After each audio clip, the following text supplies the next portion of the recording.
gentlemen, the Speaker of the House, Faustino Bojidi, will now address the body. Magandang araw sa inyong lahat, sa aking kapwang mambabatas, higit sa lahat, sambayanang Pilipino na ating pong pinaglilingkuran. Sa araw na ito, di lamang natin muling binubuksan ang sesyon ng Kongreso. Sinasalubong natin ang panibagong yugto ng ating sama-samang paglalakbay bilang isang bansa. Hindi ito simpleng papatuloy ng ating tungkulin. Ito ay pagpapatibay ng ating tunay na layunin at paninindigan. Dito sa ating institusyon, nagsumikap po tayong ipagpatuloy ang ating gawain. Our committees continue to function with focus and discipline, ensuring the governance remains steady, responsive, and accountable.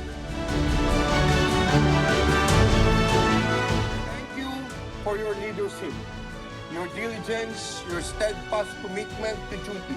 Ito po ang diwa ng ating paglilingkod, handa sa anumang hamon at laging nakatuon sa kapakanan ng bayan.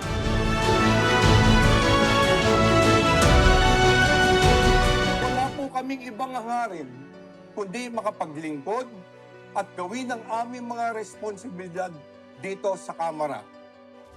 Gagawin namin ang aming mandato at tungkulin ng makatarungan na tapat sapagkat naniniwala kaming walang anumang katumbas ang prinsipyo at dangal.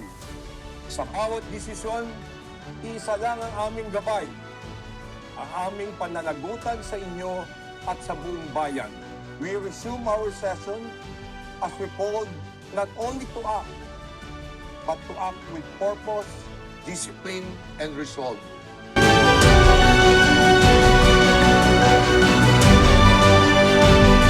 When it comes to fulfilling our mandate and our duty to uphold the interests of our people, we will not compromise and will not waver.